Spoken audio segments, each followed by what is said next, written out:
नमस्कार, भारत होम्योपैथी के YouTube channel में आपका स्वागत है। आज हम बात करेंगे ओलिगोएस्पर्मिया के बारे में।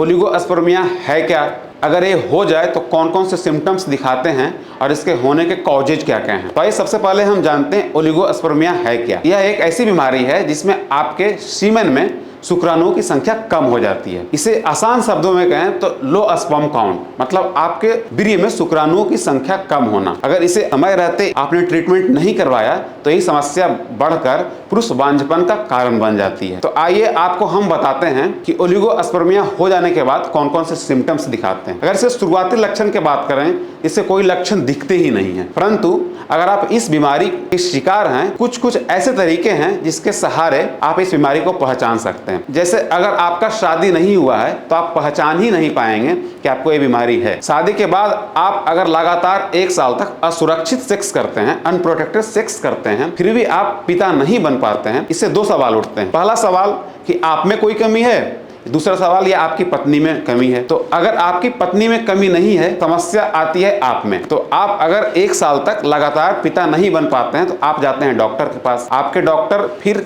चेकअप के बाद आपको बताते हैं कि ओलिगोएस्पर्मिया नामक आपको बीमारी हो गई है। इसके दूसरे लक्षण हैं, अगर आप अपने सेक्स में समय नहीं दे पा रहे हैं, आपका सेक्स ड्राइव कम हो गया है, या सेक्स के दौरान आपके पेनिस में सिकुड़ाव आ गया है, इरेक्शन की कमी है, आप कम ही समय में आपका पेनिस सिकुड़ जाता है, तो भी आप इस बीमारी के शिकार हो सकते हैं। आइए वीडियो के आगे हम जानेंगे कि इसके होने के कारण क्या क्या हैं। इसके होने के कारण को हम 3 कैटेगरी में विभाजित करते हैं। पहला, इसके नेचुरल तरीके के बारे में। दूसरा, इसके पर्यावरणीय कारक, मतलब आप किस इन्वायरमेंट में सालों साल से रह रहे हैं, इससे भी आपको ओलिगोएस्पर्मिया की बीमारी हो सकती है। इसके तीसरा और अंतिम, जो कि सबसे महत्वपूर्ण कारण है, 70% केसों में ऐसा आपके हैबिट्स और लाइफ स्टाइल्स के कारण ही आपको ओलिगोएस्पर्मिया की बीमारी होती है। तो आइए इसके सबसे पहले कारकों पे हम बात करते हैं। इसके सबसे पहला कारक है नेचुरल तरीका, इसमें कि आपको अगर वैरिकोसील की समस्या है तो भी आप इस बीमारी के शिकार हो सकते हैं। वही वैरिकोसील जिसमें अंडकोश की नसें सूज जाती है, रक्त का प्रॉपर फ्लो नहीं हो पाता है, जिससे लगातार स्पर्म काउंट गिरता है और आप इस बीमारी के शिकार हो जाते हैं। इसका दूसरा कारण है इन्फेक्शन। अगर आपके मूत्राशय में इन्फेक्शन हो जाए, या अगर आप अपने पेनिस को लगातार साफ नहीं करते हैं, तब भी आप किसी इन्फेक्शन का शिकार हो जाते हैं। दूसरा तरीका से इन्फेक्शन आपको इस तरीके से हो सकता है, अगर आपके फीमेल पार्टनर में कोई इन्फेक्शन पहले से लगा हो और आप असुरक्षित सेक्स करते हो, तब भी आपको यह बीमारी हो सकती है। तो आपको सलाह दी जाती है कि आपके फीमेल पार्टनर को अगर कोई इन्फेक्शन हो तो आप प्रोटेक्टेड सेक्स करें, उनके बीमारी को अच्छा होने का वेट करें, उसके बाद आप अनप्रोटेक्टेड सेक्स कर सकते हैं। तो इन सबों में आपके मन में सवाल आया होगा कि लो स्पर्म काउंट का अगर बात हो रहा है तो एक सामान्य मनुष्य में कितने स्पर्म काउंट होने चाहिए। तो आइए इस पे हम बात करते हैं। इसके लिए एक वर्ल्ड लेवल पर एक संस्था काम करती है जिसका नाम होता है वर्ल्ड हेल्थ ऑर्गेनाइजेशन। उसके अनुसार एक स्वस्थ मनुष्य में 1 ml सीमेन के अंदर 20 मिलियन से लेकर 200 मिलियन तक शुक्राणुओं की संख्या होनी चाहिए। अगर इससे आपके शरीर में कम शुक्राणु हैं तो आप ओलिगोएस्पर्मिया के शिकार हो सकते हैं।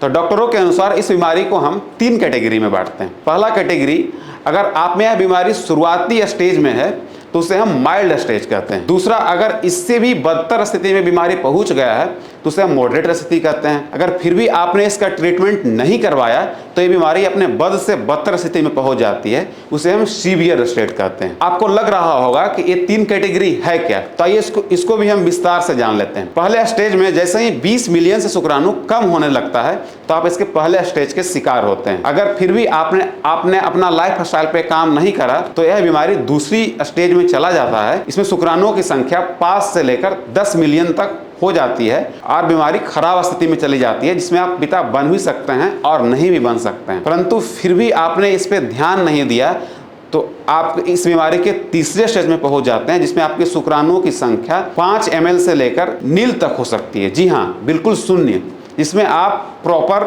पुरुष बांझपन के शिकार हो सकते हैं और आप पिता नहीं बन सकते हैं। तो आइए हम बात करते हैं कि इसके और कौन कौन से होने के कारण हैं। तो इस वीडियो में आपको हमने बताया था कि इसके पर्यावरणीय कारक भी हो सकते हैं।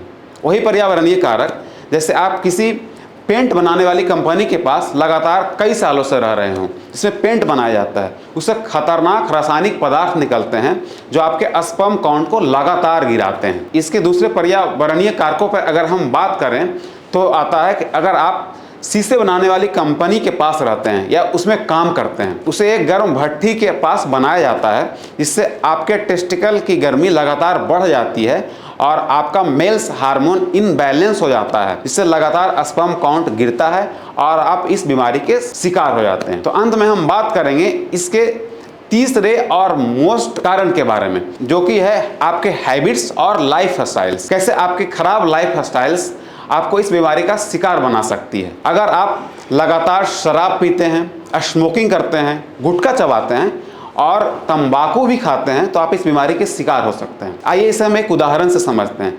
आपने देखा हो कि जैसे ही कोई व्यक्ति अल्कोहल का सेवन करता है, जैसे ही अल्कोहल शरीर के अंदर जाता है, उसके ब्लड में मिलते ही उसमें एक रोमांच सा पैदा होता है, वो उत्साहित हो जाता है। कभी आपने सोचा कि ऐसा क्यों होता है? ऐसा इसलिए होता है कि जैसे ही अल्कोहल ब्लड के अंदर मिलता है तो आपके मेल्स हार्मोन इनबैलेंस हो जाते हैं, जिससे आपका स्पर्म काउंट लगातार गिरता है। ऐसी स्थिति में आपका बीमारी बद से बदतर स्थिति में पहुंच जाता है। अगर आप किसी नशे के आदी हैं तो आज ही इसे छोड़ें। तो आशा करता हूं यह वीडियो आपको पसंद आया होगा। इस वीडियो के माध्यम से आपने ओलिगोस्पर्मिया को अच्छे से जाना होगा, इसको कारकों को आपने जाना होगा। तो इस वीडियो में इतना ही। आशा करता हूं कि इस वीडियो में दी गई जानकारी से आपने ओलिगोस्पर्मिया के बारे में अच्छे से जाना होगा। अगर ओलिगोस्पर्मिया के बारे में आपको और अधिक जानकारी चाहिए तो आप हमारे भारत होम्योपैथी से संपर्क कर सकते हैं। नीचे फ्लैश हो रहे नंबरों पे कांटेक्ट करें, हमारी डॉक्टर की टीम्स आपको बेस्ट सलाह देंगे। अगर फिर भी आपको कोई संकोच होता है तो आप हम इन्हीं नंबरों पे व्हाट्सअप भी कर सकते हैं। आप अपनी रिपोर्ट व्हाट्सअप करें, हमारी डॉक्टर्स की टीम इसकी सूक्ष्म निरीक्षण करेंगे और आपको बेस्ट सलाह देंगे। तो आशा करता हूं कि आपको वीडियो पसंद आया होगा। आपको अगर वीडियो पसंद आया हो तो हमारे वीडियो को लाइक करें और हमारे चैनल को सब्सक्राइब करना ना भूलें। इस वीडियो में इतना ही। फिर हाजिर होंगे किसी इंफॉर्मेशनल वीडियो के साथ। नमस्कार।